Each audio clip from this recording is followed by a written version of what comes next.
ដើម្បីសុំលេខស្នោតតាមបុណ្យទីតែមួយឯងហើយសូមកូនចុងរត់ពុទ្ធកាត្រង់ហើយគុណមហាកាលនឹងគឺស្វ័យបង្គំដោយមើលឃើញគុណរបស់ព្រះពុទ្ធនិងមួយទៀតតាមអតោនេះបណ្ឌិតបុណ្យមហាកាលចឹងណាអូជាមកคนក្រៅតាំងចិត្តថាអូជាចំពោះអធិបុគ្គលដ៏ប្រសើរគង់ពោះក្នុងលោកទាំងព្រះបញ្ញាក៏គង់ពោះទាំង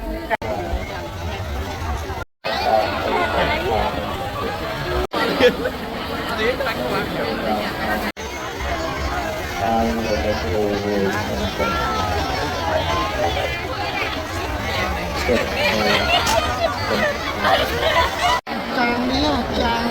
លឺទេតាំងខ្លាំង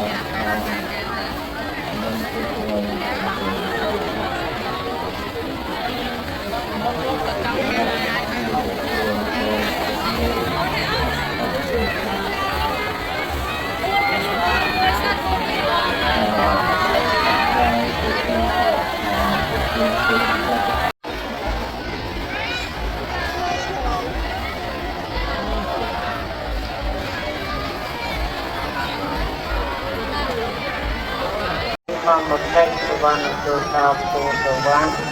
ដើម្បីដឹកនាំពុទ្ធបរិស័ទតទៅសូមអរគុណដល់លេខគោមក្រហមឯង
សូមបាន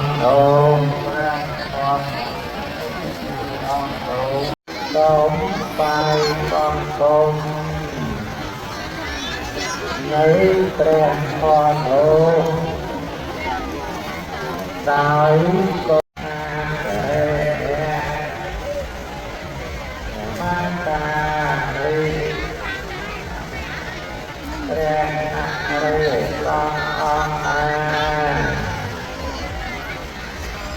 ដើម្បីបងចាស់បងនៅព្រះអរិយសង្ឃជាតាម